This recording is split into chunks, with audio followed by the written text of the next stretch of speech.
অলৌকিক জ্যোতিপুরুষ ছিলেন হৈরা বাবা। অনেকে তাকে কসমিক পাওয়ারের অধিকারী, মহাজাগতিক শক্তি সম্পন্ন বলে মনে করেন। অদ্ভুত ও রহস্যময় ছিল তার আচরণ ও জীবনধারণ। দ্বারকানাথ ভট্টাচার্য অনেক কাছ থেকে দেখেছিলেন তাকে, যা তার হৈরা বাবাকে যেমন দেখেছি বইতে খুবই জ্বলন্তভাবে তুলে ধরেছেন। এই ভিডিওতে সেই আশ্চর্য ঘটনাগুলি তার নিজের লেখার ভাষাতেই তুলে ধরা হলো। কি ছিল অলৌকিক অত্যাশ্চর্য সেই সব ঘটনাগুলি জানতে হলে ও এই চ্যানেলে নতুন হলে এখনই সাবস্ক্রাইব করুন আমাদের সাধক অলৌকিক রহস্য ইউটিউব চ্যানেলটিকে। আর এখন দেখছেন সাধক অলৌকিক রহস্য, বাংলা ভাষায় সাধক জীবনের অলৌকিক ঘটনায় সাজানো অডিও ও ভিডিও লাইব্রেরি। আসুন প্রিয় দর্শক ও শ্রোতা, তাহলে এবার শুরু করা যাক। This channel does not promote any violent, harmful or illegal activities. All content provided by this channel is only meant for educational and entertainment purpose only. Mahavatar বাবাজি মহারাজ সম্বন্ধে কিছু বলতে গেলে ভয় লাগে। নিজে কতটুকু জানি, তিনি কত বড়, কত মহৎ, আর আমি মূর্খ, অজ্ঞান, বিষয়াসক্ত, অহংয়ে ভর্তি। ভাবি কি লিখব, কিন্তু অন্তরের তাগিদ ও শ্রদ্ধেয় শ্যামাচরণ লাহিড়ী মশায়ের নির্দেশ অবজ্ঞা করা আমার ক্ষমতার বাইরে। 1963-64 সাল থেকে এখনো পর্যন্ত আমার জীবনের সব কিছু উনি সূক্ষ্ম জগৎ থেকে আমার পরিচালনা করছেন। একটির পর একটি সিঁড়ি আমাকে দেখিয়ে দিয়েছেন। আমি হচ্ছি যন্ত্র, উনি যন্ত্রী। এই লাহিড়ী বাবা এর জীবদ্দশায় কত লোকের উপকার করেছেন ক্রিয়াযোগ প্রচার করে। 1895 সালে স্থূল দেহ ছেড়েছেন। পরমহংস রামকৃষ্ণদেবের অনুরোধে উনি ঊর্ধ্বলোক গ্রহ থেকে সূক্ষ্মলোকে এসেছেন মানবের কল্যাণার্থে। এই সূক্ষ্ম জগৎ অতি অদ্ভুত। ঈশ্বরের সৃষ্টি কি অপূর্ব! যাঁরা একমাত্র জীবনমুক্ত পুরুষ, যারা জীবিতকালে সাধনায় মায়া ভেদ করে ব্রহ্মের সঙ্গে যুক্ত রয়েছেন, তাঁরাই একমাত্র ঈশ্বর ইচ্ছায় নিচের লোকে নেমে এসে ঈশ্বরের নির্ধারিত কাজ সম্পন্ন করতে পারেন। এদের পক্ষে দেহত্যাগ করা ও দেহ ধারণ করা কিছুই না। সাধনার বলে এত বলিয়ান, এরা যে কোনো মুহূর্তে হ্যাঁকে না, আবার নাকে হ্যাঁও করতে পারেন। অবশ্য ঈশ্বরের ইচ্ছায় আমার জীবনে এইরকম মহাপুরুষ অনেকে এসেছেন, যারা অনেকেই আমার অপরিচিত। তবে 3 জনের নাম আমি জানি। লোকনাথ বাবা অর্থাৎ শ্রী শ্রী লোকনাথ ব্রহ্মচারী অথবা বারদিল ব্রহ্মচারী, পরমহংস রামকৃষ্ণদেব এবং একজন মহাপ্রভু শ্রী চৈতন্যদেব। এরা সকলেই লাহিড়ী বাবার দয়ায় আমার কাজ করেছেন। যেমন আমি জানি একদিনকার ঘটনা। লোকনাথ বাবার ছবি একজন আমায় দিল এই বিকেলের দিকে, 1966 সাল, বোধহয় মে মাস। আমার মনে আছে সেই অভাবনীয় ঘটনা। একটা কথা বলে রাখি, আমার জীবন মোটেই আধুনিকতায় ভরপুর ছিল না। শাস্ত্র সম্বন্ধে একেবারেই অজ্ঞ। কিন্তু লাহিড়ী বাবার কাজ করার সময় আমার অনুসন্ধিৎসার প্রয়োজন অটোমেটিক্যালি নিবৃত্তি হতো। হয়তো কেউ কথা বলছে, তার মধ্য থেকে সমাধান হতো, অথবা কোনো বই খুললে তার মধ্য থেকে উত্তর এসে যেত। এই রকমভাবে লোকনাথ বাবার ছবি আমার হাতে আসে। সন্ধ্যার সময় ছবিটা দেখছি হাতে নিয়ে, চোখ দুটি ওই ছবির চোখের ওপর নিবদ্ধ। মনে মনে ভাবছি, ইনি কত বড় সাধু। হঠাৎ দেখি আমার দম বন্ধ হয়ে আসছে। ছবিটা পাশে রেখে খাটের ওপর ছটফট করতে লাগলাম। আমার স্ত্রী জিজ্ঞাসা করল, কি হলো? উত্তর দেওয়ার ক্ষমতা নেই। দোতলার থেকে দৌড়ে নিচে নেমে বাথরুমে গেলাম, তবুও কমছে না। শ্বাসটা ক্রমশ বন্ধ হয়ে যাচ্ছে। আবার উপরে গেলাম। তখন হঠাৎ লাহিড়ী বাবা হাসতে হাসতে বলছেন, আসনে বসো, সব ঠিক হয়ে যাবে। খাটের ওপর পদ্মাসনে বসলাম, ক্রিয়া করতে লাগলাম। তখন দেখি আমি দেহ ভাবে নেই, প্র্যাকটিক্যালি সেন্সলেস। ঊর্ধ্বলোকে যেন একটা সচেতন ভাব আছে। এমন সময় আমার মাথার পিছন দিকে ঠিক ঘাড়ের ওপর একটা স্থানে একটা টান পড়ল। ওই স্থান থেকে একটা তীর যেন শটান মাথার উপর দিয়ে শোঁ করে বেরিয়ে গেল। তারপর আস্তে আস্তে আমি স্বাভাবিক হতে লাগলাম। সমস্ত ঘটনাটি মনে হয় মিনিট 10 মধ্যে হয়ে গেল। আমার স্ত্রী ইত্যাদি কেউ জানতে পারল না। আমার এখনও ওই সন্ধ্যার কথা স্পষ্ট মনে আছে। কি হলো তাও জানি না। তবে পরবর্তীকালে সাধনা করে জানতে পারলাম, মাথার ওপর কাজ করার অনুমতি পেলাম। ঘাড়ের ওপর ঠিক মাথাটার নিচে একটি ছোট্ট ঢালু গর্ত মতো আছে। চতুষ্কোণ, কখনো ত্রিকোণ বলা যেতে পারে। সাধকদের সাধনা করবার সময় সূক্ষ্ম নাড়িগুলি ওইখানে ধাক্কা মারে। ওই জায়গাটি ক্রিস ক্রস করা, ঠিক যেন ব্যাডমিন্টন ব্যাটের তারের মতো। ওইগুলো সব সূক্ষ্ম নাড়ি দিয়ে ঘেরা, যার নাম ললনা চক্র। ওইখানে একটি তীরের ফলা আছে, ওইটিকে জড়িয়ে সূক্ষ্ম নাড়িগুলি থাকে। ওই তীরটি সদ্গুরুর কৃপায় খুলতে হয়, না হলে সে খণ্ড সাধক হয়ে থাকবে। কসমিক স্পেয়ারে যেতে হলে ওইটাই ফার্স্ট প্যাসেজ, এবং ওই কাজটি একমাত্র ব্রহ্মজ্ঞ ঋষি এবং তাদের কৃপা ছাড়া হওয়ার উপায় নেই। তিনি যত বড়ই সাধক হন, ওই খণ্ড সাধক হয়ে থাকবেন বা ভূতের ভেলকি দেখিয়ে কালের গহ্বরে চলে যাবেন। প্রথমত বলে রাখি, আমি স্পিরিচুয়াল মাইন্ডেড লোক ছিলাম না, কিন্তু মনটা সত্যানুসন্ধানী ছিল। আমি ভূত প্রেত এইসব বিশ্বাস করতাম না। কিন্তু একদিন একটা অঘটন ঘটল। দিনের বেলায়, তখন সকাল 9টা হবে, আমি যেখানে বসে আছি তার সামনে পরিষ্কার আলো আছে। জায়গাটা একদম পাড়াগাঁ। পাশে আমার একজন সাথী ছিল। হঠাৎ টিকটিক করে আওয়াজ হলো। আওয়াজটা অদ্ভুত, কানে লাগলো। সঙ্গে সঙ্গে কর্পূরের গন্ধ। তাকিয়ে দেখি সামনে প্রায় 5 হাত দূরে এক বৃদ্ধা মহিলা সাদা কাপড় পরে দাঁড়িয়ে আছেন। কয়েক সেকেন্ড, তারপর অদৃশ্য। আমি অবাক হয়ে গেছি। সেই সময় আমার দাদা আমায় ডেকে বলল, ওরে এদিকে আয়, কর্পূরের গন্ধ পাচ্ছি, মনে হয় বাস্তু সাপটা বেরিয়েছে। আমি এসে আমার মাকে, দাদাকে ঘটনাটা বললাম। দাদা বলল, হ্যাঁ ঠিকই দেখেছ, ওই বৃদ্ধাকে ডাকাতরা বহুদিন আগে এই বাড়িতে খুন করেছিল। আমি সত্যি আশ্চর্য হয়ে গেলাম। কোথায় আমি মেটেরিয়াল ওয়ার্ল্ডের লোক, তখন কার্ল মার্কসের দাস ক্যাপিটাল বইটি পড়ছি। একই দেখছি, there is other world which yet no one is unknown, let me unravel it. তারপরের দিন ভোর হতেই সঙ্গী 2জন সাথীকে নিয়ে বেরিয়ে পড়লাম। পরনে শুধু এক জামা কাপড় আর পকেটে গোটা 50 টাকা। কোথায় যাই? সকলে স্থির করল তারাপীঠ বশিষ্ঠমুনি বামাখ্যাপার জায়গা, বীরভূমে অবস্থিত, রামপুরহাটের কাছে। বিকেলে তারাপীঠে পৌঁছালাম। তারাপীঠ শ্মশানে হাজির হলাম। দেখি একজন সাধক বসে, বয়স 21-22, এবং আরেকজন তার উত্তর সাধক, মরার খুলি ছড়ানো, শবদাহর ফেলে দেওয়া একটি মাদুর আমাদের দিকে এগিয়ে দিলেন। বসে আছি, সামনে আগুনের কুণ্ড জ্বলছে, কাঠ প্রায় শেষ হয়ে এসছে। এমন সময় এক সধবা মহিলা, মাঝারি বয়সের, সাধারণ গৃহস্থ বধূর মতো, একটি বড় কাঠ সামনের নদী থেকে তুলে নিয়ে এসে কুণ্ডের মধ্যে দিলেন। সাধকের মুখে হাসির ঝলক খেলে গেল। ভাবটা এই, দেখো সব তারামার খেলা। যাই হোক, কিছুক্ষণ পরে তাকিয়ে দেখি আমাদের বাঁ দিকের এক ভদ্রলোক একটি ছেলেকে নিয়ে বসে আছেন। ওই সাধুটিকে বলছেন, বাবা এই ছেলেটি আমার ভাই, স্কুলে পড়তো, হঠাৎ কি হয়ে ওর কথাবার্তা ও চলাফেরা বন্ধ হয়ে গেছে। বাবা এ আমার সব। সাধুটি নিরুত্তর, শুনে মুচকি মুচকি হাসছেন। এমন সময় আরেকজন ভদ্রলোক এলেন, সঙ্গে একজন সাথী। একটি বিড়ি বার করে ওই কুণ্ডলীর আগুনে ধরাতে গেলেন। সাধু, যিনি নির্বাক ছিলেন, হঠাৎ রেগে আগুন, চিমটে তুলে তাকে মারতে উদ্যত। বিড়ি ধরাবার বাবুটি কিন্তু হেসে দেশলাই বার করলেন। ইতিমধ্যে মাঝে মাঝে ওই অসুস্থ ছেলেটির দাদা সাধুটিকে বারবার অনুরোধ করছেন। হঠাৎ বিড়ি ধরানো বাবুটি সাধুটিকে বললেন, দিন না ওকে ভালো করে, আকাশের দিকে তাকিয়ে আপনি সব পারেন। সাধুটি দেখলাম এবার চটলেন না, একটু হেসে এক মুঠো বালি তুললেন, ছেলেটিকে ডাকলেন এবং বললেন, নে খা। ছেলেটি কিন্তু অবলীলাক্রমে ওই বালিগুলি চিবোতে লাগলো, যেন ডালমুট খাচ্ছে। আমি তো বিহ্বল, সাথীরাও। তারপর দেখি ছেলেটি উঠে দাঁড়ালো। সাধুটি বললেন, যা এই কলসিটা ভর্তি করে জল নিয়ে আয়। ছেলেটি যে অচল বোবা ছিল, কিছুক্ষণ আগে আমি দেখলাম সে এখন স্বাভাবিক। রাত্রি হয়ে আসছে, আমার যাবার তারা। সাধুটিকে প্রণাম করাটা আপনা থেকে হয়ে গেল। বললাম, যাচ্ছি। সাধুটি বললেন, না, আজ রাত্রে তুমি এখানে থাকো। আমি অসুবিধার কথা বললাম। আমার সাথীদের অনেক চেষ্টায় উনি রাজি হলেন। কিছু গাঁজা ও বিড়ি এনে দিলাম। উনি বললেন, যাবি যা, তোর অনেক কাজ আছে, পরে জানবি। রাস্তায় কোনো বিপদ হলে জোর গলায় তারা মা বলে চিৎকার করবি, যা, ভয় নেই। প্রণাম করে বেরিয়ে পড়লাম। অন্ধকার রাস্তা। হঠাৎ দেখি পিছনে একটা সাপ, বোধহয় তার রাস্তার উপর দিয়ে যাচ্ছে। তাড়া করলো আমাদের। আমরা 3 জনে দৌড়, আর জোরে চিৎকার করছি, তারা মা, তারস্বরে। এইরকম অজ্ঞানের মতো দৌড়ে যে রাস্তা 2.5 ঘন্টা লাগে, পথে সাঁকো আছে কয়েকটি, কখন পেরিয়েছি জানি না। মিনিট 40-এর মধ্যে তারাপীঠ হল্টে এসে পৌঁছালাম।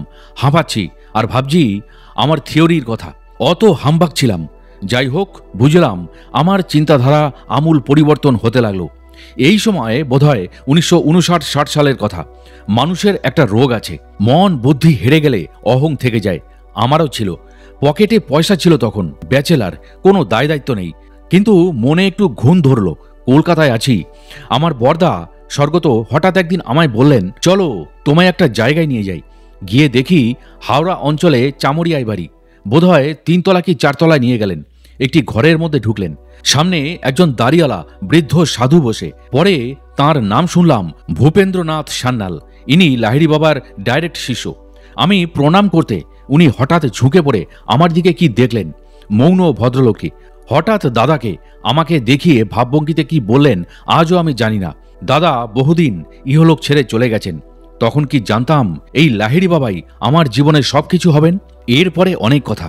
1940 সালের স্বদেশী জীবনে এবং 1943 সালের জেল জীবনে বিভিন্ন রকমের যে কৃচ্ছ সাধনা ছিল তা আলগা করে দিলাম। বছর পেরোতে লাগলো। এলাম 1963-64 সালে। লাহিড়ী বাবা প্রত্যক্ষভাবে অ্যাস্ট্রাল ওয়ার্ল্ডে আমার কাছে নেমে এলেন। রাত্রে সাধনা করতাম। লাহিড়ী বাবা আমার জীবনযাত্রা সম্বন্ধে সবসময় বলেছেন, সহজভাবে চলবে, সহজভাবে সাধনা করবে, ঈশ্বরকে সহজভাবে পাবে। ঈশ্বর সহজভাবে আছেন। জগদম্বা মা কখনো সন্তানকে কষ্ট দেন না। রাত্রে সকলে ঘুমিয়ে পড়লে খাটের ওপর একদিকে বসতাম।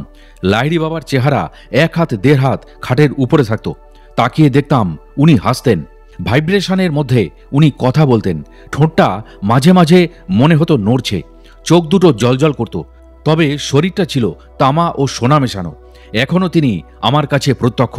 তবে দৃষ্টি পিছন দিকে চলে যাওয়াতে উনি মায়ার পেছনে সবসময় থাকেন। উনি ও আমি যেন একভাবে থাকি। পাঠকরা নিশ্চয় কিছু মনে করবেন না। ব্যক্তিগত এই দেহের ঘটনা কিছু না বললে আমার পক্ষে বাবাজি মহারাজ সম্বন্ধে বলা মুশকিল। জিনিসটা খাপছাড়া দেখাবে। আগেই একটা কথা বলে রাখি, লাহিড়ী বাবার সঙ্গে আমার এগ্রিমেন্ট ছিল। উনি যে কথা বলতেন তার মেটেরিয়াল প্রমাণ অন্তত 2টো দিতেন। যেমন কোনো ঘটনা ঘটবে উনি ইন অ্যাডভান্স বলতেন। তার প্রমাণস্বরূপ কারোর কাছ থেকে অনুমানস্বরূপ পেতাম, বা খবরের কাগজে আভাস পেতাম, কিংবা কোনো বাচ্চা ছেলের মুখ দিয়ে বলেই দিতেন। ধরুন কোনো জায়গায় যুদ্ধ বাঁধবে, উনি বললেন। হঠাৎ দেখলুম কোনো ছাত্র সেই স্থান সম্বন্ধে পড়াশোনার মাধ্যমে আলোচনা করছে, বা সেই 2 দেশের ম্যাপ দেখতে পেলাম, বা কেউ হয়তো ওই দেশটিতে গেছে, ইত্যাদি। এই সঙ্গে আরেকজন মহাপুরুষের কথা বলি।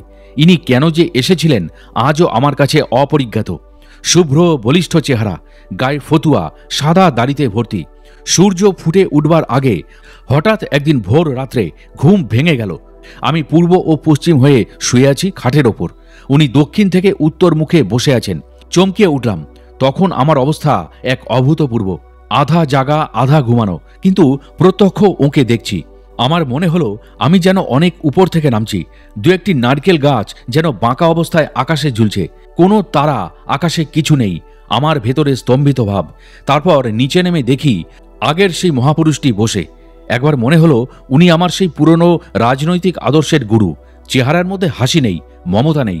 অর্থাৎ সাধুদের মধ্যে যেমন প্রথম দর্শনে দেখা যায় উনি নির্বিকার, নিশ্চল অথচ সজীব।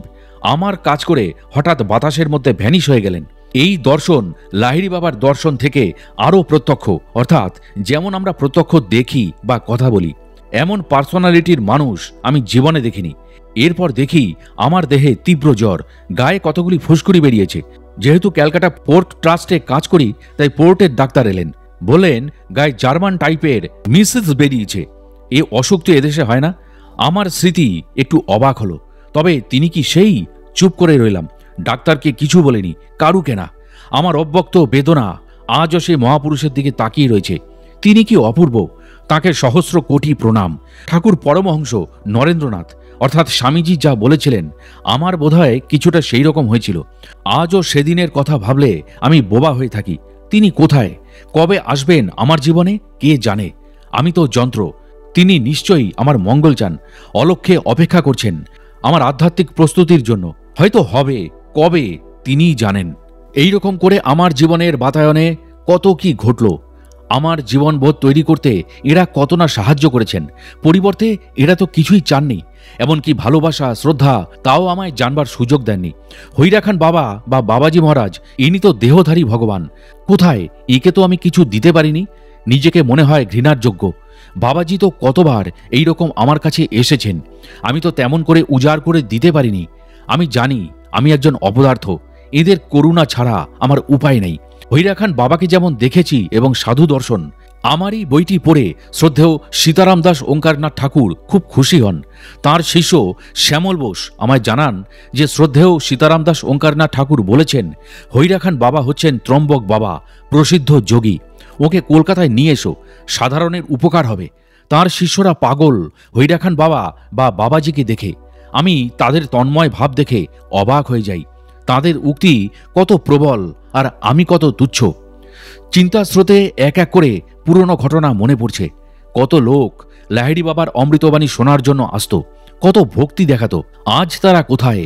কালের গহ্বরে চলে গেছে। হয়তো আমিও যাব। ঈশ্বর যাকে কাজের লোক বলে মনে করবেন তাকে পতাকা দেবেন। মানব কল্যাণের যাত্রাপথে যে ফিটেস্ট তাকে এগিয়ে দেবেন। ভক্তির নামাবলী গায়ে দেওয়া যেতে পারে, শাস্ত্র পড়ুয়ারা পাণ্ডিত্য দেখাতে পারেন, কিন্তু সত্যকে অস্বীকার করার উপায় নেই। লাহিড়ী বাবার কাজে আমরা এখনো আপ টু দ্য মার্ক হতে পারিনি। তার মতো অত বড় যোগীর কৃপা পেয়েও আমরা আশানুরূপ এগোতে পারলাম না। একজন জীবিত মহাপুরুষের কথা বলি।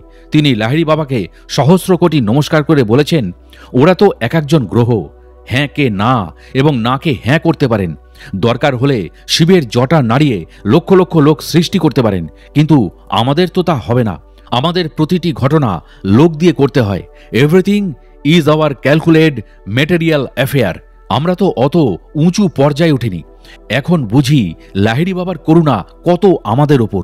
তা সত্ত্বেও কি করতে পেরেছি? কিছুই না। যাক সে কথা। এখন আসল কথায় আসা যাক। হৈরা খান বাবা, বাবাজি মহারাজ অথবা ত্রম্বক বাবা আমার জীবনে কেমন করে এলেন? লাহিড়ী বাবা এই দেহতে এসে অনেক খবর ইন অ্যাডভান্স বলে দিতেন। তিনি সাধারণত স্মরণ করলে ভ্রু যুগলের মধ্যে দেখা দিতেন গোড়ার দিকে। অবশ্য এটা হতো ক্রিয়াযোগের সময়। তারপর আস্তে আস্তে কপালের ফ্ল্যাট পজিশনটায় আসতেন, যাকে সাধকরা বলেন ত্রিপুণ্ডী স্থান। ওইখান থেকে উনি বাঁদিকে ঘুরে মাথার পিছন দিকে আসতেন। এর মধ্যে মাঝে মাঝে সদ্গুরু অথবা জীবনমুক্ত মহাপুরুষদের নিয়ে আসতেন। তাঁরা আসতেন কপালের ওপর, ইংরাজি ইউ শেপের মধ্যে। আর যেটা নিশ্চিত কাজের অর্ডার হতো, মাথার পেছনে আগে বলা ওই গর্তমতো স্থানে, অর্থাৎ ঠিক ঘাড়ের ওপর ললনা চক্র অর্ডার আসতো, অমুকের সঙ্গে দেখা করো। দেখতাম সেও সেই সময় পার্টিকুলার টাইমে রেডি হয়ে বসে থাকতো আমাদের রিসিভ করার জন্য। তারপর আরও কত রকম অর্ডার হতো। পয়লা বৈশাখ উদযাপন করতে হবে ঠিক 1টার সময়, 1 সেকেন্ড আগেও না পরেও না, মিলিটারি টার্গেটের মতো। 1966 সালে মহা ধুমধামে সেই ঘটনাটি ঘটেছিল। সব মহাপুরুষদের ছবি নিয়ে লরির ওপর রেখে দেশপ্রিয় পার্ক থেকে বেরিয়ে এলগিন রোড ধরে কালীঘাট মন্দিরে সমাপ্তি। কত লোক এসেছিলেন!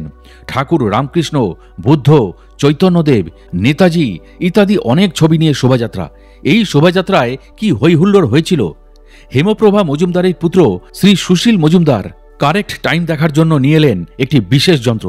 বলাই দাস চট্টোপাধ্যায় ফুটবলার রিভলভার দিয়ে ফায়ার করে স্টার্ট করলেন। প্রসেশন দেশপ্রিয় পার্ক থেকে টাকা পয়সা ভূতে জোগালো। হয়েও গেল অভূতপূর্ব কাজ।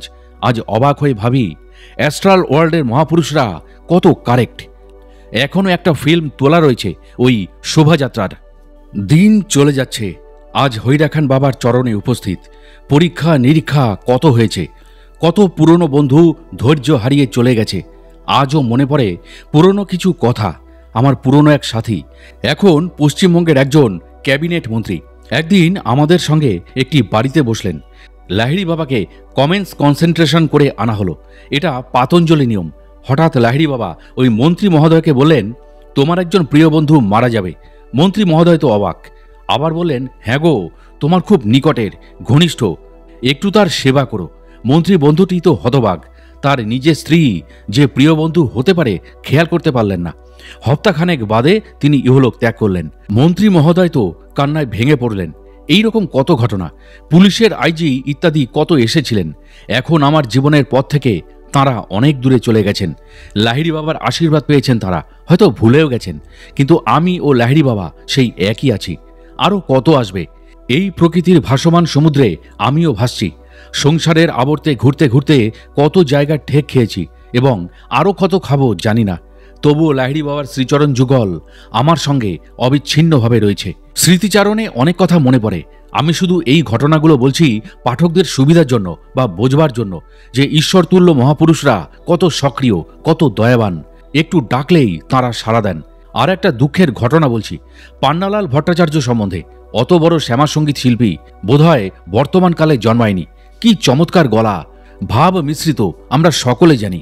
তাঁর মৃত্যুর কয়েকদিন আগে ভবানীপুরে এক বাড়িতে বসে আছি। হঠাৎ আমার বন্ধু শ্রী শৈলেন দত্ত তাঁর আত্মীয় শ্রী বাবু মহাশয়কে নিয়ে এলেন। পরিচয় করিয়ে দিলেন ইনি সিনেমা লাইনে বিখ্যাত। লাহিড়ী বাবার কি খেয়াল হলো, আমার মধ্য দিয়ে বললেন, পান্নালাল ভট্টাচার্যকে একবার ডাকতে পারো? সকল বন্ধু বান্ধব মুখ চাওয়াচাই করছে। প্রশ্ন হলো, কোন পান্নালাল? গায়ক পান্নালাল? আমাদের কারোর পরিচয় ছিল না। শ্রী বাবুটি বললেন, আমি চিনি, কিন্তু কেন?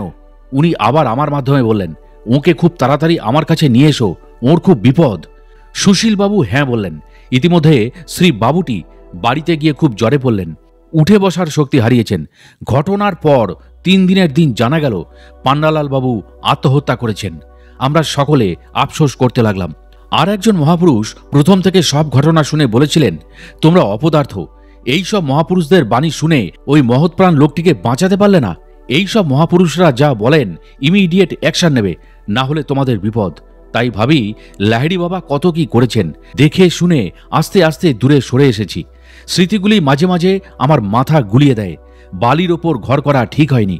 কত ত্যাগ তিতিক্ষা দিয়ে এই মহাপুরুষরা সিদ্ধি লাভ করেছেন, আর আমি বা আমার বন্ধুরা সস্তায় কিস্তিমাত করতে গেছি। আর যেসব সাথীরা সস্তায় বাজিমাত করতে এসেছিল সব এক একটা ঢেউয়ে হাওয়া, ফানুসের মতো উড়ে গেছে। যাক, ভুল ত্রুটি হলেও লাহিড়ী বাবা আমাকে এগিয়ে নিয়ে চলেছেন, বাবাজির কাছে পৌঁছে দিয়েছেন, নতুন পদ্ধতিতে ক্রিয়াযোগের স্বীকৃতি দিয়েছেন। এতেই আমি ধন্য। এই পথে হাট বসালে চলে না। আজ প্রায় সেই একলাই চলেছি। এখনো বহু লোক আসে, কথা শুনি, মুখ্য হয়ে বসে থাকি। লাহিড়ী বাবা আমার মক্কেলদের জানেন, তিনি তো উপর থেকে দেখতে পাচ্ছেন। তারা দ্বারকানাথকে অবজ্ঞা করবে আর লাহিড়ী বাবা তাদের ক্রিয়া শেখাবেন? হায় কপাল! যাই হোক, তিনি আমাকে বোকা করে রেখেছেন, তাতেই আমি খুশি। লাহিড়ী বাবা 1963-64 সাল থেকে বলে আসছেন, বিরাট ধ্বংস, বিরাট পরিবর্তন আসছে। সাধারণ মানুষকে ভালোবাসো, চেষ্টা করো তাদের সেবা করতে। হৈরা খান বাবাকে আমার এক বন্ধু শ্রী রাতুল রায় প্রশ্ন করেছিলেন, বাবা আপকো কোই বাণী দিজিয়ে। উনি উত্তরে বলেন, মেরা কোই বাণী নেহি হ্যায়। বন্ধুবর অনেক জোরাজুরি করতে উনি উত্তর দিলেন, তোমারা অন্তর মে যে বাত হ্যায় ওহি হামারা বাণী হ্যায়। আমার বন্ধুর ইচ্ছা ছিল ওই বাণীটি কলকাতায় ছাপিয়ে বার করবেন। উনি তো অবাক, এ কিরকম সাধু, একদম প্রচারের বাইরে। আজ পৃথিবীর লোক জানে না, কালক্রমে স্রষ্টাকে জানতে পারবে। দেহধারী সুপার গড কল্পনার বাইরে। ব্রহ্মা, বিষ্ণু, মহেশ্বর এই 3 শক্তির সমন্বয় ওই দেহে অবতারের কাজের সাহায্যের জন্য নেমে এসেছেন। অবতারকে মা ভই আশীর্বাদ দিয়েছেন। ইনি সবকিছুর অতীত। এই সাদা চোখে কি দেখব বা কি বলবো, বলার বাইরে। কত বিদেশিরা সব ভীষণ দেখে এসেছেন বা আসছেন বা আসবেন। ইনি কোথাও বডি ফর্ম করেছেন, কোথাও সূক্ষ্ম দেহে রয়েছেন। অবাক কাণ্ড, লিখতে গেলে এক মহাভারত হয়ে যাবে। He wants love from everybody, he wants simplicity from everyone, he wants truth from every corner. Hairakhan আশ্রম একটি স্ট্র্যাটেজিক পজিশনে অবস্থিত। উত্তর পূর্ব কোণে নেপাল। এইখানে নেপালের পর্বত শ্রেণী, কুমায়ুন পাহাড় সমূহ নেপালের সঙ্গে ভারতের বর্ডার মেনটেন করছে। আর সোজা উত্তর দিকে তিব্বত। ওপারে মানস সরোবর থেকে উদ্ভূত নদীগুলি ভারতবর্ষের দিকে ধাবিত। হৈরা খান এই নদীগুলির পূর্ব পারে অবস্থিত। এপারে আশ্রম, ওপারে হৈরা খান্ডেশ্বরী মন্দির, মন্দিরের নিচে গুম্ফা। সেইখানে বহুশ্রুত মহাপুরুষদের সিদ্ধি লাভের স্থান। হৈরা খান বাবা 1970 সালে এই গুম্ফায় ছিলেন। শোনা যায় তিনি প্রথমে কৈলাস পাহাড়, ঠিক মন্দিরের পাহাড়গুলির উপরে আদি কৈলাস পাহাড়, যেখানে পৃথিবীর আদিতে হরগৌরীর আবাসস্থল ছিল। এই হৈরা খান অঞ্চল শহরের লোকের কাছে খুবই দুর্গম স্থান। এই সব জায়গা এখনো আগের মতোই আছে। প্রখ্যাত শিকারী জিম করবেট এই স্থানগুলিকে রিলিজিয়াস এরিয়া বলে বর্ণনা করেছেন তার বইতে। আদি কৈলাস পাহাড়ে জন্তু জানোয়ার মারা স্বভাবতই নিষেধ, এমন উল্লেখ আছে। একবার এক সাহেব এই প্রকৃতির নিষেধ অমান্য করে একটি বন্য জন্তুকে গুলি করে। হঠাৎ দেখা গেল সাহেবটি 3000 ফুট উঁচু পাহাড় থেকে নিচে পড়ে মারা যায়। সেই থেকে এই অঞ্চলে শিকারীরা কোনো শিকার করতেও নারাজ। এখনো খোঁজ করলে দেখা যাবে আশেপাশে পাহাড়ে অনেক মহাপুরুষ নীরব সাধনায় মগ্ন। এখান থেকে মানস সরোবর বেশি দূর নয়, 50-60 মাইল হবে চোখের দৃষ্টিতে, কিন্তু যাওয়ার পথ ভারী দুর্গম। বড় বড় পাথর ডিঙিয়ে যেতে হয়। খরস্রোতা নদী অনেকবার পার হতে হয়। শোনা যায় অনেক দিন আগে উচ্চতর সাধুরা কৈলাস পর্বত বা মানস সরোবর দর্শনের জন্য এই রাস্তা দিয়ে যেতেন। এইখানে অনেক গুম্ফা আছে। এই গুম্ফাগুলি আদিকাল থেকে অবস্থিত। ভেতরে অনেক ছবি আঁকা আছে। শোনা যায় অজন্তা ও ইলোরা এর কাছে কিছুই নয়। এই সব গুম্ফায় রাস্তা এখনো গুপ্ত রয়েছে। একমাত্র উচ্চতর সাধুরা এই পথে তিব্বত বা নেপাল যাতায়াত করেন। পৃথিবীর আদিকাল থেকে এরাই পবিত্রতা রক্ষা করে আসছেন। নদী পথটাই পথ, চারিদিকে পাথর ছড়ানো। বর্ষার প্রকোপে হিমালয় থেকে এই সব পাথর নেমে আসে। শোনা যায় বাবাজি মহারাজের ডেরা ছিল ওই আদি কৈলাস পাহাড়। ওই পাহাড় চূড়ায় আমরা গতবার 7 জন উঠেছি 1979 সালের এপ্রিল মাসে। ভারী দুর্গম স্থান, মৃত্যুর সঙ্গে পাঞ্জা দিতে হয়। একদম উপরের কাছাকাছি ভারী কষ্ট, একেবারে খাড়াই, গাছপালা নেই। উপরে আকন্দ গাছ মাঝে মাঝে আছে। বাস্তবিকই সবটাই প্রায় ন্যাড়া, যেন একটা সোজা শিবলিঙ্গ। উপরে দেখে অবাক হয়েছি, বেশ অনেকখানি চওড়া হয়ে আছে। প্রকৃতি মা একটা পাথরের কাটা মুন্ড বাটির মতো করে রেখেছেন। বর্ষাকালে জল ভর্তি হয়। আরও অবাক হলাম দেখে, এইখানে এত দুর্গম স্থানে কারা যেন প্রতিদিন আসেন। দক্ষিণ দিকে একধারে পাথরের একটি দেওয়াল, এরই সংলগ্ন কয়েকটি কাঠের উপর অল্প সংখ্যক তিব্বতীয় ঘণ্টা, নিচে কয়েকটা শিবলিঙ্গ ইত্যাদি। সামনে একটা ছোট্ট যজ্ঞের কুণ্ড। মোটামুটি জায়গাটি পরিষ্কার। উত্তর পশ্চিম কোণে নৈনিতাল শহর দৃশ্যমান। পুরো উত্তর দিকে হিমালয়ের শৃঙ্গগুলি আস্তে আস্তে আকাশের সাথে মিলিয়ে যাচ্ছে। মনে হয় কত অতীতের সাক্ষ্য স্মৃতি বহন করে চলেছে। বর্তমান হৈরাখান আশ্রমে মহেন্দ্র বাবা কিছু তৈরি করেছেন। উনি 1969 সালে জাগতিক শরীর ত্যাগ করেছেন। মহেন্দ্র বাবা নতুন হৈরাখান বাবার আসার প্রস্তুতি করে গেছেন। শিষ্য ভক্তদের আগে থেকে বলা হয়েছে, পুরনো হৈরাখান বাবা 1922 সালে অদৃশ্য হন। উপযুক্ত ভক্ত বা শিষ্যদের মাঝে মাঝে দর্শন দিতেন।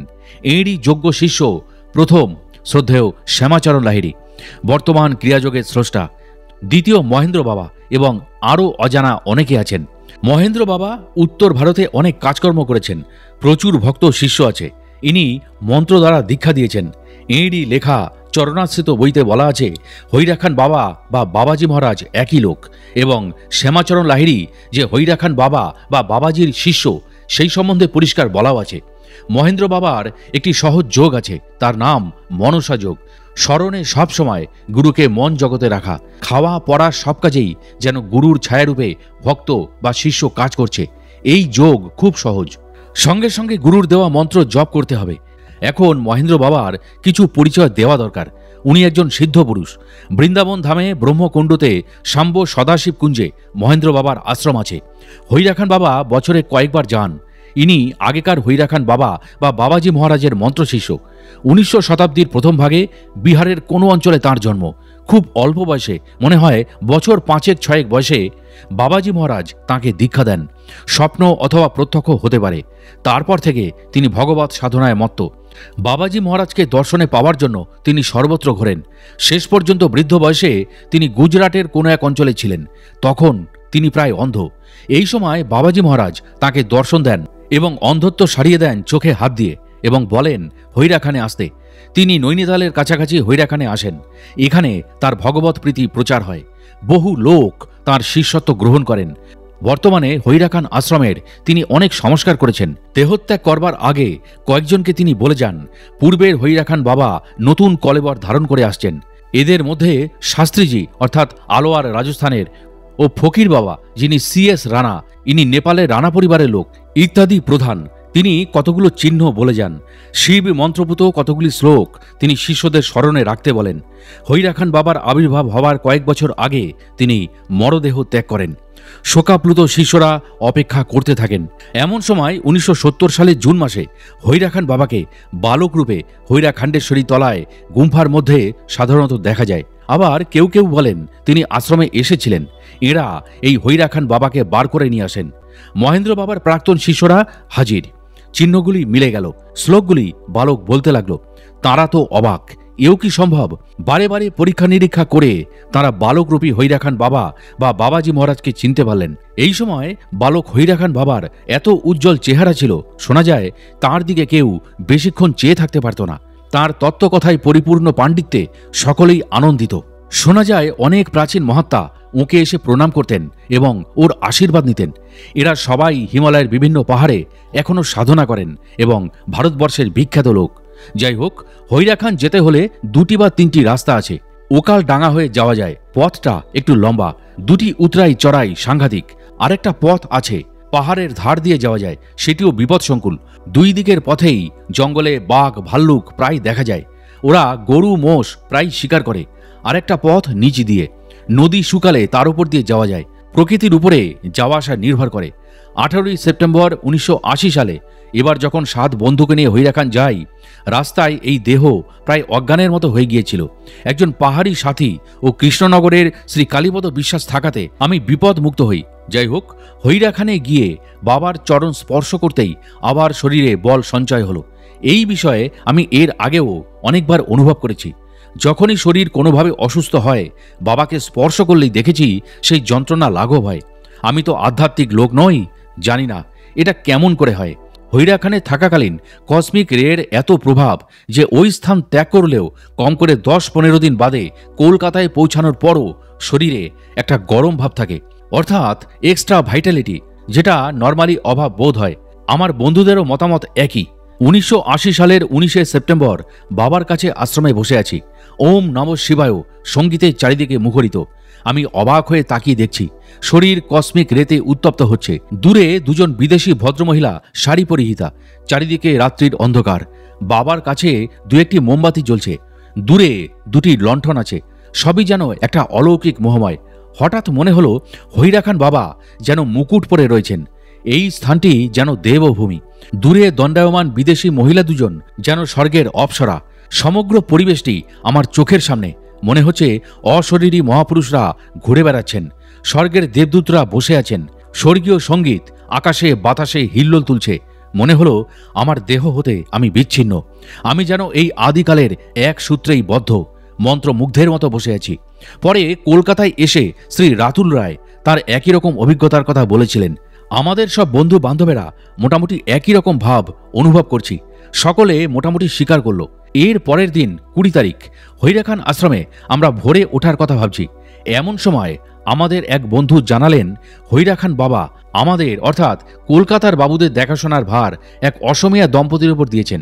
সেই অসমিয়া রেনুদি আগেই জানিয়ে দিয়েছেন আমাদের বন্ধুদের। বাবা সকালে স্নান করতে আপাতত বারণ করেছেন, কারণ বর্ষাকাল, বেলায় স্থান বুঝে ঝর্ণা বা নদীতে স্নান করতে। আমি তো হতবাক, আনন্দে বিহ্বল। বন্ধুদের বললাম, দেখো বাবার কিরকম ভিআইপি খাতির। তারপর ওই রেনুদিকে দেখেছি, সবসময় আমাদের নজরে রেখেছেন। খাবার সময় বাড়ির মায়ের মতো বাটি গেলাস হাতে করে নিয়ে এসে দিয়েছেন। আমরা সকলে বসেছি কিনা নজর রেখেছেন। এমনকি হৈরাখান বাবাকে দেখেছি আমাদের বন্ধুদের সাথে খাওয়া নিয়ে গল্প করতে, বিশেষ করে বাঙালি খানা সম্বন্ধে। কলকাতার খোঁজখবরও নিলেন। আগে বলতে ভুলে গেছি, পুরো দমে পাহাড়ি বৃষ্টি চলেছে কয়েকদিন ধরে। মাঝে মাঝে বাংলাদেশে ছিঁচকাদুনে বৃষ্টি রয়েছে। 20 তারিখ রাত্রে আমরা রয়েছি প্রার্থনা হলের মধ্যে। বাবা মাঝে মাঝে জানলা দিয়ে ওপারের হৈরাখান্ডেশ্বরী মন্দির দেখছেন। সকলে ওম নমঃ শিবায় সঙ্গীতে আকাশ বাতাস মুখরিত করছে। কাছে প্রিয় ভক্ত মুনিরাজজি বসে। বাবা মাঝে মাঝে মৃদু হাসছেন আর বাচ্চা ছেলেদের মতো এরোর সাথে কথা বলছেন। অল্প আলো ও অন্ধকারে সমস্ত পরিবেশটা স্বকীয় গাম্ভীর্যে প্রকৃতির গতিতে ভেসে চলেছে। এর সঙ্গে রয়েছে বৃষ্টি পড়া শব্দ আর আমাদের সঙ্গীতের তান। চারিদিকে ওম ওম বোম বোম শব্দে মুখরিত। হঠাৎ বাবা হাত তুললেন, সব আওয়াজ বন্ধ। সমস্ত বাতাস যেন নিরুদ্ধ হয়ে গেল। আমাদের শরীরে ওই ঠান্ডায় বেশ গরম বোধ করলাম। বাবা চুপ করে বসে, কেউ কোনো কথা বলছে না। হঠাৎ বাবা ওই আগের দাঁড়িয়ে থাকা পাহাড়ি লোকটিকে বললেন, বাহার মে দেখকে আও, আকাশ মে কোই তারা উঠা হ্যায় কিয়া নেহি। ভদ্রলোকটি ছাতা নিয়ে দৌড়ে গেলেন, এসে বললেন নেহি। বাবা হো হো করে হেসে উঠলেন। আমরা মনে করলাম বাবা বোধহয় গম্ভীর পরিবেশটা কাটাবার জন্য লোকটির সঙ্গে ঠাট্টা তামাশা করছেন, কারণ তখন পুরোদমে বৃষ্টি চলছে। বাবা ওই লোকটিকে বললেন, কিধার দেখা, ইধার অর্থাৎ পূর্ব এবং পশ্চিমে, যাও উত্তর দক্ষিণ আকাশ দেখকে আও। হাসতে হাসতে খেলাচ্ছলে বললেন। আর বাবার সুন্দর মুখ ওই অল্প আলোতে বেশ দেখাচ্ছে। এতক্ষণে আগের ওই লোকটি আবার ফিরে এলেন, বললেন, নেহি বাবা, তারা নেহি হয়। বাবা হো হো করে হেসে উঠলেন। তারপর হঠাৎ গম্ভীর হয়ে গেলেন। সবাই কিছুক্ষণ চুপচাপ। পাহাড়ি লোকটার যাওয়া ও আসা দেখে আমি ভাবছি এই যাওয়া আসার মধ্যে একটু আলস্য ভাব নেই। আমরা হলে একটু ইতস্তত করতাম, কারণ এই বৃষ্টির মধ্যে আকাশে তারা দেখার কোনো প্রশ্নই ওঠে না। আমরা হইরা খান বাবার ওই হুকুম তামিল করার জন্য বড়জোর প্রার্থনা হলের বাইরে তাকিয়ে দেখে বলতাম, নেহি বাবা, কিন্তু পাহাড়ি লোকটি বাইরে চলে গেলেন। উন্মুক্ত আকাশের চারিদিক দেখে এসে তবে নিশ্চিত হয়ে বললেন, দেখবার জিনিস কি শৃঙ্খলা!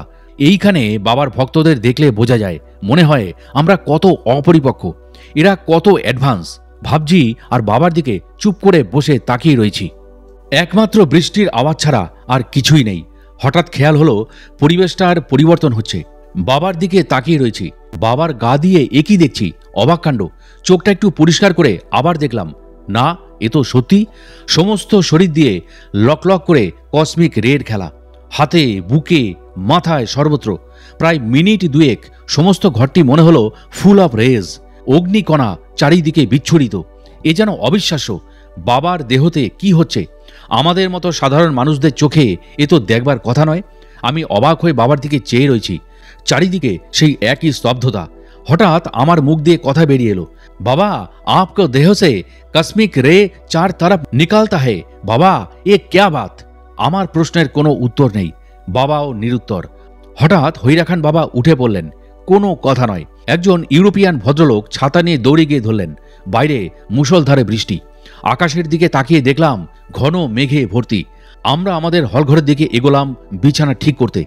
বেশ কিছুক্ষণ বাদে বাইরে বেরোলাম, তখনও সেই একটানা বৃষ্টি পড়ে চলছে, মাঝে মাঝে জোরে পড়ছে। আশ্রমের কাছাকাছি একটা চায়ের দোকান আছে, সেই দিকে ছাতা মাথায় দিয়ে এগোচ্ছি। হঠাৎ আকাশ থেকে যেন ফ্ল্যাশ লাইটের আলো পড়েছে, বেশ অবাক লাগলো। উপরে তাকিয়ে দেখি বৃষ্টির মধ্যেও চাঁদ উঠেছে। চারিদিকে ঘন মেঘ, অথচ তার মধ্যিখানে চাঁদ একটা প্রস্ফুটিত ফুলের মতো দেখা যাচ্ছে। অবাক হয়ে ভাবছি মহাপুরুষ সাধক সর্বানন্দের কথা, যিনি মেহেরের রাজাকে ঘোর অমাবস্যায় চাঁদ দেখিয়েছিলেন। আর ইনি ঘোর বৃষ্টি ও ঘন মেঘের মধ্যে আজ আমাদের চাঁদ দেখালেন। অথচ কোনো অহংকার নেই, নিজের প্রকাশও নেই। যারা শুধু জানবার তাদের জানিয়ে দিলেন, নিজে যেন নির্লিপ্ত। অথচ সকলে বুঝলেন এই অসম্ভবকে সম্ভব করাতে একমাত্র হইরা খান বাবাই পারেন। ইনি যোগ সিদ্ধ মহাপুরুষ। ঠিক এই রকম আরেকটা ঘটনা ঘটে আমাদের আসবার দিন। 21 তারিখ রাত পর্যন্ত বৃষ্টি প্রচণ্ডভাবে হয়েছিল। আমাদের চিন্তা ছিল ফেরার রাস্তায় কি করে ফিরব। একে দুর্ভেদ্য জঙ্গল, তার উপর বৃষ্টি হলে পিছল রাস্তা। বাবাই আসার জন্য ঘোড়ার বন্দোবস্ত করে দিয়েছিলেন আগের দিন। সকালে দেখি বৃষ্টি নেই, সূর্যের আলোয় চারিদিকে ঝলমল করছে। বাবা বললেন, জলদি চলা যাও, 6 বাজে মে নিকাল জানা। করুণাময়ী মা, যদিও তিনি বাবা, তবু এখন মনে হলো তিনি মাতৃময়ী। দর্শন করে আশীর্বাদ নিয়ে বেরিয়ে পড়লাম। পথে বেশ হইহুল্লোড় করে আসলাম। শ্রী দিলীপ চক্রবর্তী, শ্রী জয়ন্ত সাহার সাহায্য আমার ভোলবার নয়। যাই হোক, নির্বিঘ্নে আমরা কাঠগুদাম স্টেশনে পৌঁছালাম। ট্রেন ছেড়েছে। কিছুক্ষণ বাদে, রাত তখন 8টা-9টা, আবার সেই বৃষ্টি নেমে এলো। ভাবছি বাবার কি অশেষ কৃপা, ইনি সত্যিই দেবতা, আমরা সাধারণ লোক, কল্পনার বাইরে। এই হচ্ছে হইরা খান বাবা। এখন সাধারণ মানুষকে কি করে বোঝাই? আমিও তো সাধারণ, তবে আমার ব্যক্তিগত উপলব্ধি কি করে অন্য লোককে বোঝাই? বাবাজি বড় না হইরা খান বাবা বড়, অথবা বাবাজি হইরা খান বাবা একই লোক? এসব কথা আমি কি করে বোঝাবো? পাঠকরা ঘটনা দেখে বুঝে নেবেন। মেটেরিয়াল ফ্যাক্ট দিয়ে কি এসবের বিচার করা সম্ভব? হইরা খান বাবার আগেকার বাবাজির সঙ্গে বর্তমানের চেহারার মিল নেই। মহাবতার বাবাজি মহারাজের চেহারার সঠিক ফটো কারুর কাছে আছে কি? একমাত্র শ্রদ্ধেয় স্বামী যোগানন্দজির অটোবায়োগ্রাফি অফ এ যোগী বইতে তার ভাইয়ের হাতে আঁকা ভীষণ পাওয়ার চেহারা একটি ছবি ছেপেছিলেন। শ্রদ্ধেয় যোগানন্দজি ভীষণ পেয়েছিলেন, তাঁরই নির্দেশে এই ছবিটি সৃষ্টি হয়েছিল। ইদানিং শ্রী এস দাশগুপ্ত তার ইংরাজি ক্রিয়াযোগ বইতে লিখেছেন, শ্রদ্ধেয় যুক্তেশ্বর গিরি মহারাজ বলেছেন ওই ছবিটিও ঠিক নয়। যুক্তেশ্বরজি লাহিড়ী বাবার শিষ্য এবং বাবাজি মহারাজের সঙ্গে এর প্রত্যক্ষ দর্শন হয়েছিল। ইনি শ্রী দাশগুপ্ত এবং যোগানন্দ মহারাজের গুরুদেব এবং খুবই বিখ্যাত। কথা হচ্ছে প্রচলিত বাবাজি মহারাজের ছবির গোলমাল আছে। এখন কথা হচ্ছে বিচার করছে কারা কারা। আমরা যারা সাধারণ মানুষ, আধ্যাত্মিক স্তরে উচ্চ পর্যায়ে উঠিনি, মহাপুরুষরা আমাদের কাছে ধরা দেবেন কেন? হইরা খান বাবা অতি উচ্চ মার্গের লোক, এ সম্বন্ধে কারোর দ্বিধা নেই। সকলেই এক বাক্যে এটা স্বীকার করেন যাঁরা এর সংস্পর্শে এসেছেন।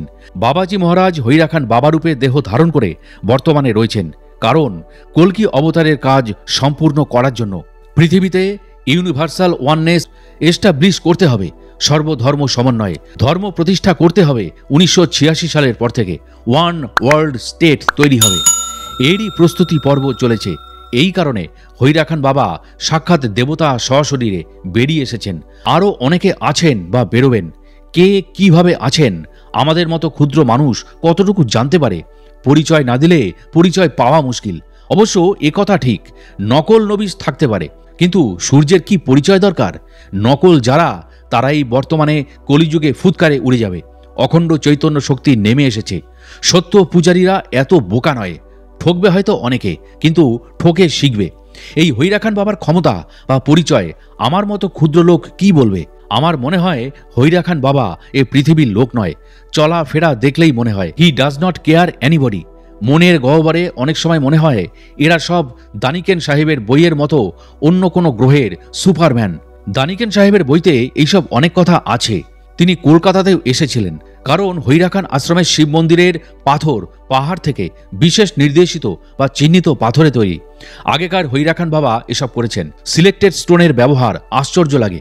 হৈরা খান বাবাকে যাঁরা দেখেছেন তারা জানবেন ভেরি ভেরি মিস্টেরিয়াস ম্যান। কথাবার্তা চালচলন যেন এই পৃথিবীর লোকের সঙ্গে মিল নেই। চেহারা তো সবসময় বদলাচ্ছে, কখনো বৃদ্ধ, কখনো যুবক, কখনো বা নারী অর্থাৎ মহিলা। নিজেই উনি অ্যান্টি কারেন্ট তৈরি করে ভক্তদের কনফিউশন করে দেন, তার যুক্তিও তৈরি করে দেন, পরীক্ষা করেন, আবার ঠিকও করে দেন। কত খেলা দেখান, কি বলবো। আমি ভাই মূর্খ, আমার চিন্তার বাইরে। পণ্ডিতরা সূক্ষ্ম বিচার করুন। আমার কাছে লাহিড়ী বাবা যা বলেছেন, অর্থাৎ হৈরা খান বাবা, বাবাজি মহারাজ, অর্থাৎ আমার পরম গুরু, সেই হিসাবে শ্রদ্ধা করব। ব্যক্তিগতভাবে আমি অনেক পরীক্ষা করেছি, বন্ধুদের নিয়ে গেছি, তাদেরও পরীক্ষা চলছে। এখন কথা হচ্ছে হৈরা খান বাবা তিনি যে বাবাজি মহারাজ বা লাহিড়ী বাবার গুরুদেব ছিলেন, তিনি যদি না বলেন কে ধরবে, এবং তার দরকারই বা কি? তিনি পৃথিবীর কাছে কোনো বিষয় ঋণী কি? না। সারা রাত্রি মানে রাত 10টা থেকে 2টো পর্যন্ত সমাধিতে থাকেন। দিনের বেলায় কর্মব্যস্ত, খাবার প্রয়োজন বোধ করেন না। তারা আবার আমাদের ধার ধরবেন কেন? আমরা কি এতই ইম্পর্ট্যান্ট? Self imposed হামবাগ। তোমাদের দরকার থাকে খোঁজ নাও। 1970 সালে যখন উনি কায়কল্প করে পৃথিবীর বুকে আবির্ভূত হন, তখনকার সব ঘটনা তো হৈরা খানে আছে। রানীক্ষেতের জায়গা নিয়ে একটি কোর্ট কেস হয়। ভক্তরা বাবাজিকে ওই স্থানে নিয়ে যায়। আর এক গ্রামবাসী বাবার বিরুদ্ধে কোর্টে কেস করেছিল। জজ সাহেব বাবার বয়স জিজ্ঞাসা করেছিলেন। বাবা তার উত্তরে বলেছিলেন, কিসকা, হামারা এই নয়া বাড়ি কা না হামারা আত্মা কা? জজ সাহেব তো অবাক। তারপর আসামির কাঠগড়ায় দাঁড়িয়ে ডাকেন ওই গ্রামের সবচেয়ে পুরনো বয়স্ক ভদ্রলোকদের। ঘটনাটা ছিল এই রকম। আগেকার বাবাজিকে ওই গ্রামের লোক কয়েকটি ক্ষেত জমি দান করেছিলেন। এখনকার বাবাজি সেই জমিগুলি একজন ভক্তকে দিয়েছিলেন। এই নিয়ে ডিসপুট। তখন গ্রামের ওই বয়স্ক ভদ্রলোকটির কতগুলি ঘটনা বর্তমান হৈরা খান বাবা বলেন, যে কথাগুলি আগেকার হৈরা খান বাবা বা বাবাজি মহারাজ বলেছিলেন। জজ সাহেব সেই সব কথা শুনে সাক্ষী সাবুত পেয়ে রায় দেন বর্তমান হৈরা খান বাবার পক্ষে। অর্থাৎ আগেকার এবং বর্তমান হৈরা খান বাবা একই লোক। এছাড়াও অনেক ঘটনা আছে। সবচেয়ে আশ্চর্য কথা, যে কেউ এই হৈরা খান বাবাকে দেখেন বলেন এইরকম স্পিরিচুয়াল পাওয়ারফুল লোক খুব কম দেখেছি। তাই যদি সত্যি হয়, এই সব মহাপুরুষরা অসত্যের আশ্রয় নেবেন কেন? আমার বন্ধুবর শ্রী ক্ষিতীশচন্দ্র ভট্টাচার্য কেন্দ্রীয় সরকারের কন্ট্রোলার অব অ্যাকাউন্টস কলকাতার অফিসে কাজ করেন। তিনি তো সোজা বাবাকে প্রশ্ন করেছিলেন যে তিনি লাহিড়ী বাবার গুরু কিনা। এ সম্বন্ধে উত্তরে তিনি বলেছিলেন, হ্যাঁ হ্যাঁ আওর কেয়া পুছেগা। ভদ্রলোকটি ওই ব্যক্তিত্বের সামনে আরও কিছু প্রশ্ন করবার প্রয়োজন বোধ করেননি। যাই হোক, অনেক ঘটনা আছে। আমি জানি অনেকে স্বামী যোগানন্দের ছবিকে মহাবতার বাবাজি মহারাজ বলে, যে ছবি আমেরিকার সেলফ রিয়েলাইজেশন ফেলোশিপ প্রচার করছে। সেই ছবির ওপর বহু বিদেশিরা কনসেন্ট্রেট করে বা সাধনা করে। তারা অনেকে হৈরা খান বাবার দর্শন পেয়েছে এবং তাঁরই নির্দেশে হৈরা খানে উপস্থিত হয়েছে। আমি একজন ভদ্রমহিলাকে জানি, মিস্টার বোস। তিনি বছর 5 আগে হৈরা খান বাবার দর্শন পান। তিনি একজন সামান্য গৃহস্থ বধূ। হৈরা খান বাবা তাকে দর্শন দিয়ে বলেন 5 সাল বাদ দর্শন মিলেগা। সত্যি 5 বছর বাদে তিনি রানীক্ষেতে যান। এর কাছেই চিলিয়া নালা নামক একটা স্থানে হৈরা খান বাবা এক মন্দির প্রতিষ্ঠা করেছেন। শোনা যায় এই স্থানে লাহিড়ী বাবা মহাবতার বাবাজি মহারাজের দর্শন পান 1861-62 সালে। পুজোর সময় অর্থাৎ 1979 সালে ওই ভদ্রমহিলা ওই অঞ্চলে যান। সেইখানে মন্দির দর্শন করার সময় হৈরা খান বাবাকে দেখে তিনি কেঁদে আকুল। আরব্ধ জিনিস দর্শন হলে এটাই তো হয়।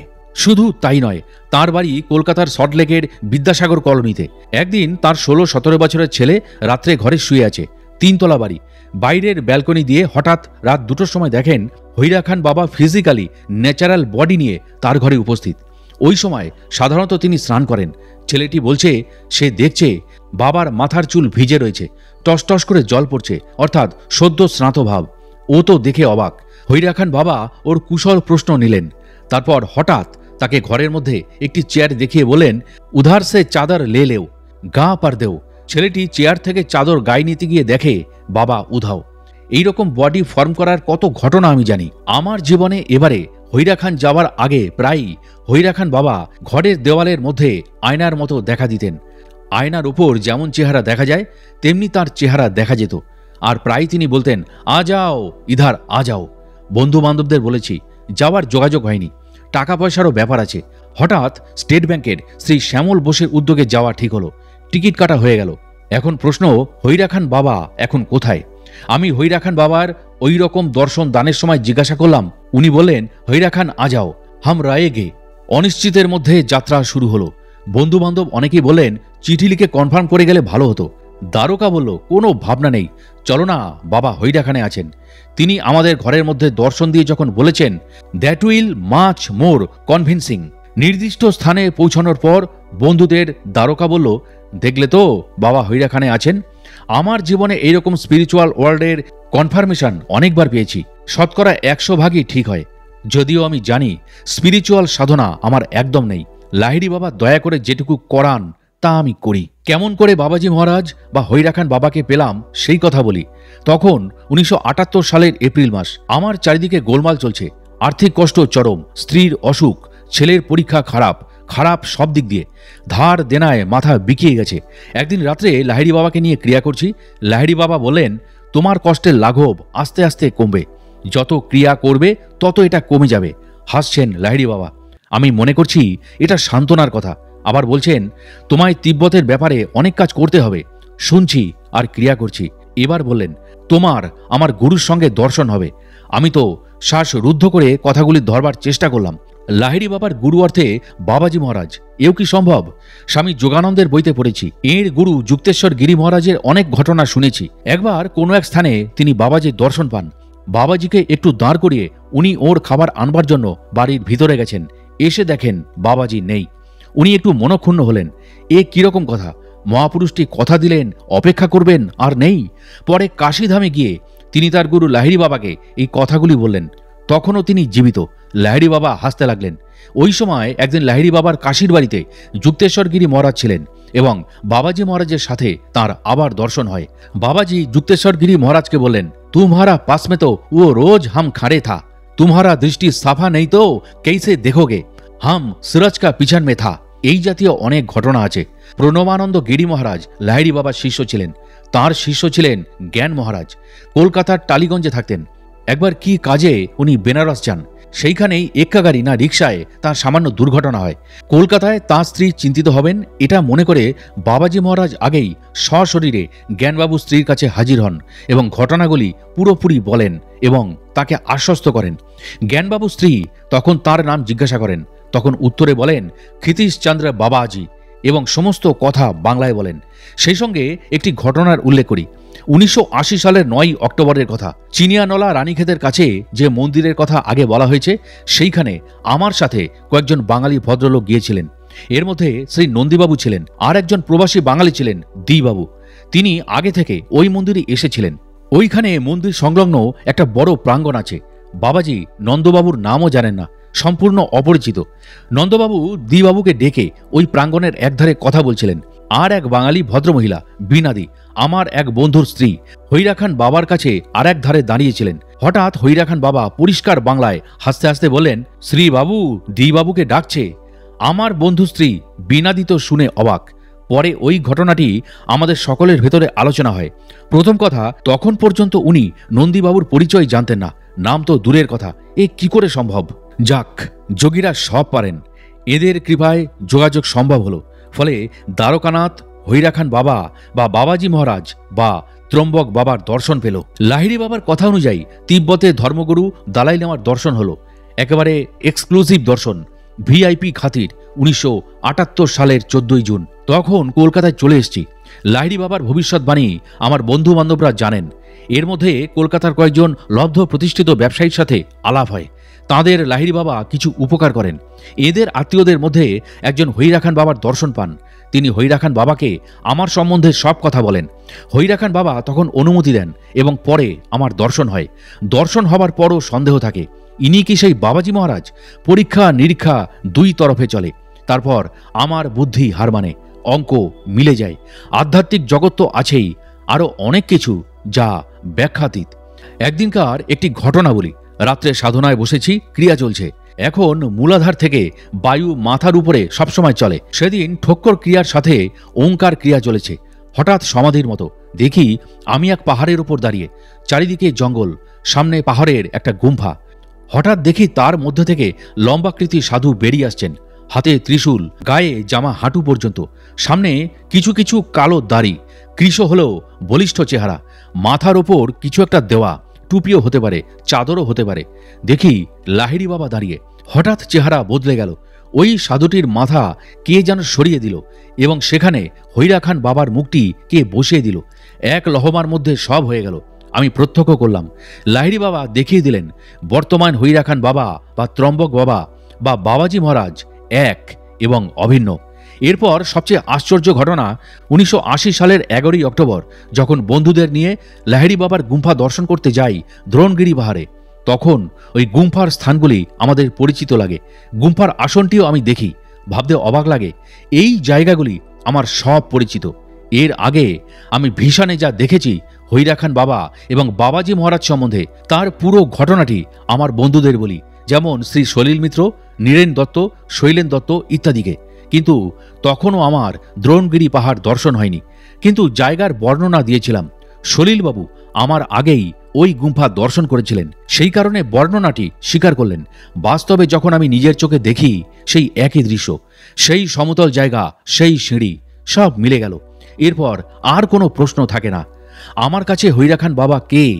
যেখানে লাহিড়ী বাবা আমায় বলে দিয়েছেন এবং প্রত্যক্ষ প্রমাণ দিয়েছেন, আমি বিশ্বাস করি এই হৈরা খান বাবা মহাবতার বাবাজি মহারাজ স্বয়ং এর, যার অসংখ্য নাম। বহু যুগ ধরে এই পৃথিবীর বুকে লীলা করছেন।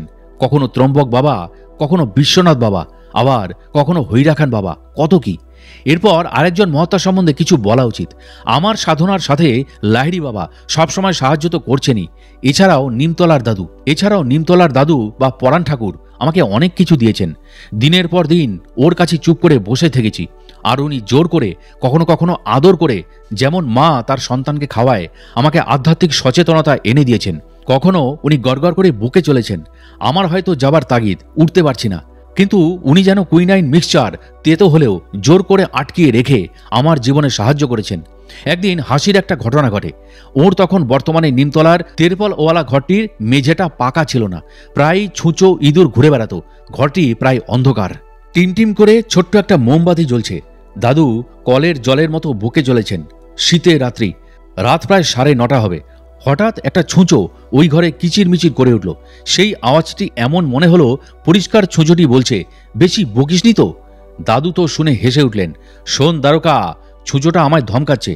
দাদুর এই পরমহংস ভাব আমি কতবার দেখেছি।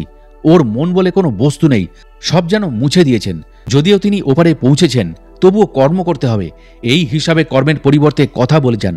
তিনি বলেন, মা আমাকে একটু বিশ্রাম নিতে দেয় না রে, 2টো রুটি খাই, সেজন্য মা আমাকে খাটিয়ে মারেন। আমি দেখেছি কতদিন দাদু বাসি খাবার খাচ্ছেন, আবার কোনো সময় ঠিক নর্মাল। হৈরা খান যাবার আগে দাদুকে জিজ্ঞাসা করেছিলাম, তিনি বলেছিলেন, যা না শালা, দেখে আয় হৈরা খানকে। আগেকার হৈরা খান বাবার সাথে ওর হিমালয় ভ্রমণের সময় পরিচয় ছিল। উনি নিজেই বলেছেন, এখন আমার পক্ষে এই নিমতলার দাদুর স্টেজ বলা শক্ত। অনেক সময় মার্কণ্ড মুনির কথা বলেন, চণ্ডীর ব্যাখ্যা করেন। আমার ব্যক্তিগতভাবে মনে হয় উনি স্বয়ং মার্কণ্ড মুনি। লাহিড়ী বাবা সেই রকম একটু আভাসও দিয়েছেন, কিন্তু আমরা বস্তুবাদী, কি করে বুঝবো? যেমন আমরা হৈরা খান বাবাকে বুঝতে পারি না। যতদূর জানি এই নিমতলার দাদু বয়স আনুমানিক 100 বছর। একসময় বেলুর মঠে ছিলেন, ভরত মহারাজের খুব পরিচিত। তারপর ওই স্থান ভালো না লাগাতে উনি বেলুর মঠ থেকে গঙ্গায় ঝাঁপ দেন। তারপর এপারে এসে কাশীমিত্র ঘাটের কাছে পোর্ট কমিশনের একটি গুমটির তলায় থাকতেন। শোনা যায় সেই সময় তিনি আরও উগ্র ছিলেন, কেউ কাছে এলে লাঠি নিয়ে তাড়া করতেন, আর মুখে তো সেই সব অশ্রাব্য গালাগালি। এই সময় শোনা যায় তিনি প্রায়শই তৈলঙ্গ স্বামীর মতো গঙ্গা বক্ষে গুপ্তভাবে থাকতেন। বেশ কয়েক বছর পর নিমতলা স্ট্রিটে বর্তমান স্থানে আসেন। ওর নাম ডাক শুনেছি পরাণ ঠাকুর, আসল নাম শ্রী বঙ্কিম চট্টোপাধ্যায়। নিজেকে সকলের কাছে দাদু বলে পরিচয় দেন।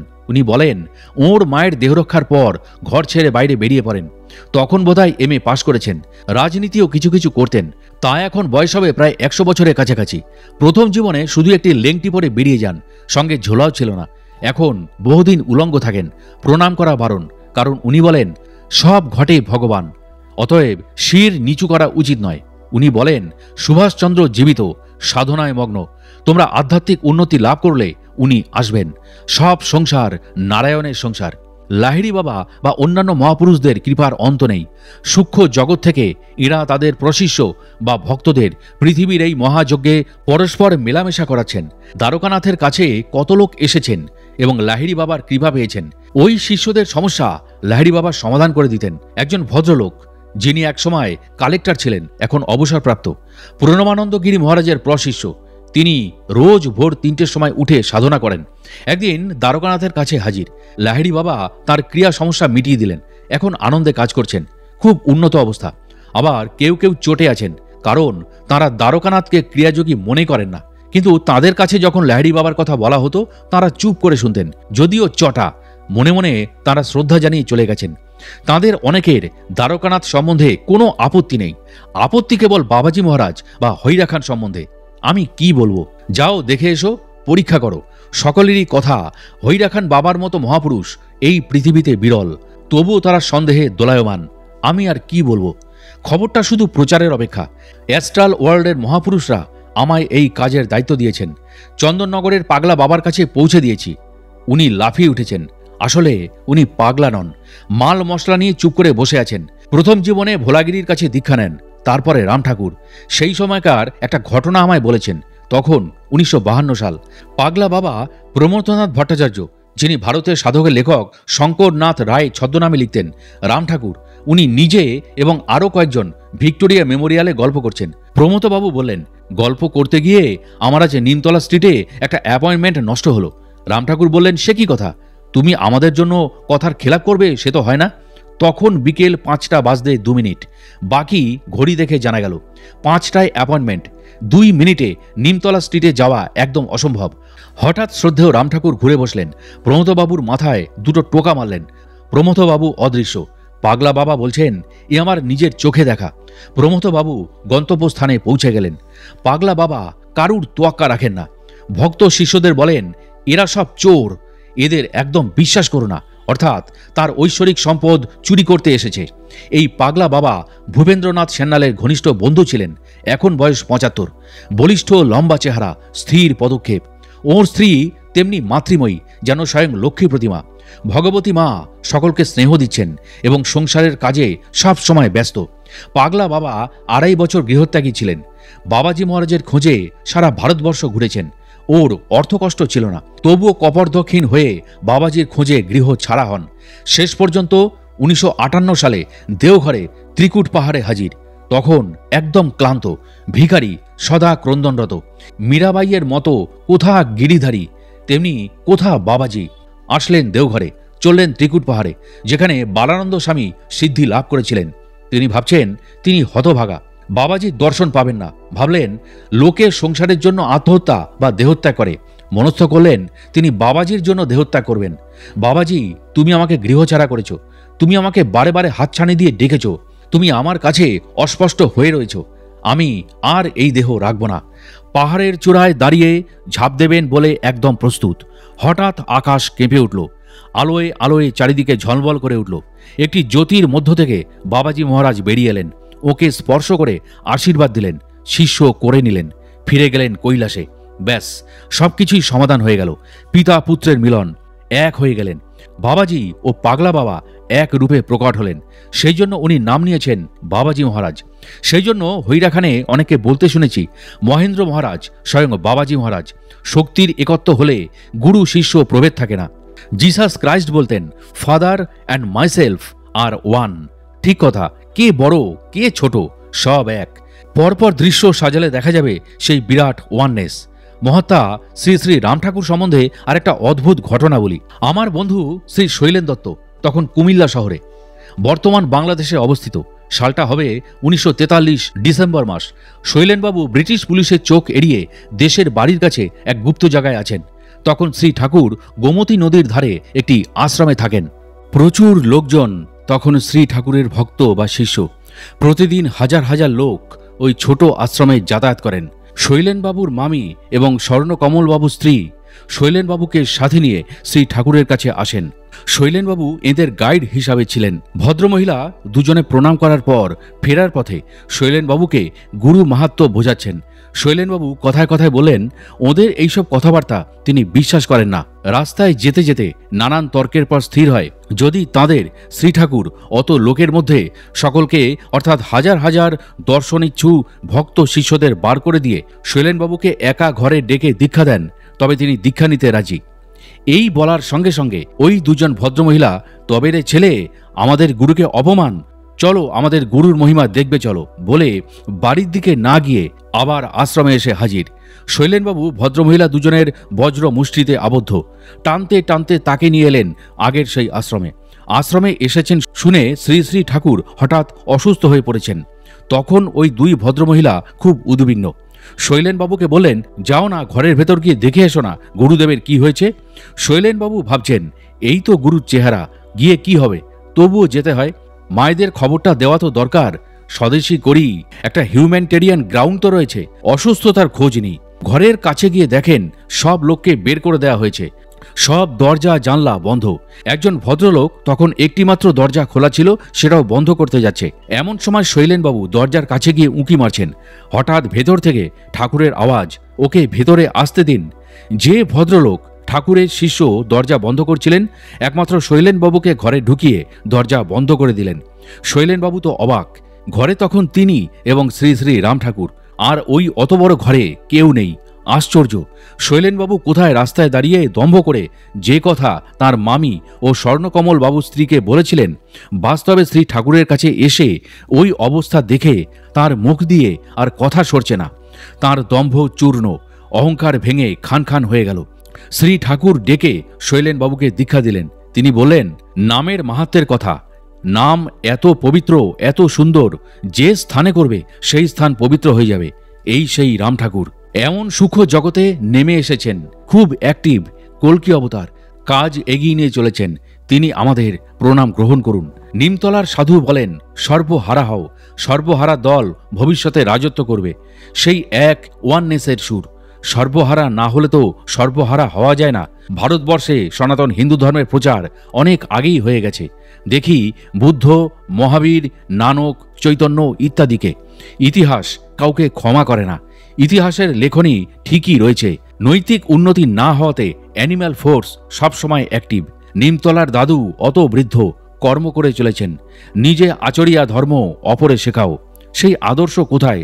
সেই জন্য নিমতলার দাদু বলেন, সর্বহারা হচ্ছেন নেতাজি সুভাষচন্দ্র বসু, রামকৃষ্ণ পরমহংস, স্বামী বিবেকানন্দ ইত্যাদি। যাক, আজকের মূল কথা, মানুষকে ভালোবেসে এই সর্বহারা হতে হবে। আজকে বিশ্বজোড়া এই আত্মপ্রবঞ্চনা চলেছে। এই প্রবঞ্চনা স্রোতে আমরা ভাসছি। আমাদের পক্ষে কি সম্ভব সর্বহারা মহাপুরুষদের চেনা? বললেই হলো আমরা 4th স্টেজ বা 5th স্টেজে উঠেছি। আজ হৈরা খান বাবা উপস্থিত। সত্য, প্রেম ও সরলতা, এই তিনটি তাঁর মন্ত্র। আমার জীবনে আমি কি করতে পেরেছি? পারিনি, চেষ্টায় আছি। সূক্ষ্ম জগতের মহাপুরুষরাও সেই জন্য অখণ্ড চৈতন্য শক্তি ধীরে ধীরে নামাচ্ছেন। তাড়াতাড়ি নামালে আমাদের মতো প্রবঞ্চকরা ভারী কষ্ট পাবে। তাদের দয়া দেখুন, ধীরে ধীরে নামাচ্ছেন। মহাবতার বাবাজি মহারাজ সাধারণ মানুষের মতন সশরীরে ঘুরে বেড়াচ্ছেন সাধারণকে শিক্ষা দেবার জন্য। দেখো, খাওয়া পড়াটা বড় নয়, আধ্যাত্মিক উন্নতি, নৈতিক উন্নতিটা বড়। হৈরা খান বাবাকে দেখো, কত সহজ সরল। প্রত্যেকটি লোকের খাওয়া হয়েছে কিনা খোঁজ নেন, কিন্তু নিজে কিছু খান না। সকলকে আশ্রমে কর্ম করতে বলেন, কর্মই আদর্শ। হৈরা খান বাবা নিজে কিছু বলেন না, কখনো প্রকাশ হতে চান না। পূজা নেই, মন্ত্র নেই, দীক্ষাও নেই। বালকের মতো ঘুরে বেড়ান। 24 ঘন্টার মধ্যে 1-2 ঘন্টা শুধু ঘুমান। তাঁর যা কিছু প্রকাশ ভক্ত মণ্ডলীর মধ্য দিয়ে। তিনি বেদিতে বা আসনে চুপ করে বসে থাকেন। অন্য লোকের যজ্ঞের সময় মন্ত্র পড়েন। তিনি মাঝে মাঝে জল দেন যজ্ঞের ভেতরে। মন্দির প্রতিষ্ঠা হলো, অন্য লোকে মন্ত্র পড়ল, তিনি মূর্তির গায়ে হাত দিয়ে দাঁড়িয়ে রইলেন। বেশিরভাগ সময় চুপচাপ। কলকাতায় আসার জন্য 19শে সেপ্টেম্বর 1980 থেকে 21 তারিখ পর্যন্ত বারবার অনুরোধ করেছি। উনি প্রতিবার বলেছেন বহুত মারপিট হোগা, কেইসে জায়গা। 22শে সেপ্টেম্বর 1980 লখনৌ এসে দেখলাম খবরের কাগজে ইরাক ইরান যুদ্ধ লেগে গেছে। এদের ব্যাখ্যা করা আমার পক্ষে মুশকিল। আমি তো মূর্খ, এদের চরণধুলির এক কণাও নয়। পরমহংস রামকৃষ্ণ দক্ষিণেশ্বরের ছাদে দাঁড়িয়ে আকাশের দিকে তাকিয়ে থাকতেন আর বলতেন, ওরে আয়, আয় রে আয়, সর্বত্যাগীরা আয়। এসেছিল সেই রকম সর্বহারা স্বামী বিবেকানন্দ, অভেদানন্দ ইত্যাদি। হৈরা খান বাবা তেমনি নেত্র দ্বারা ডাকছেন, ভক্তদের স্বরূপ চিনিয়ে দিচ্ছেন, বলছেন, এই তুম হামারা সাথ কুরুক্ষেত্র যুদ্ধ কা সময় মে থা, তুম বাদশাহ আকবর কা সাথ থা। সাধারণ মানুষ হিসাবে এইগুলি বলে চলেছেন, আমরা বুঝব কি করে? বুঝেছেন নিমতলার দাদু, চন্দননগরের পাগলা বাবা, শ্রদ্ধেয় সীতারাম দাস ওঙ্কারনাথ ঠাকুর এবং আরও অনেকেই। সময়ে আস্তে আস্তে জানা যাবে। তোমাদের সকলকে নমস্কার করি।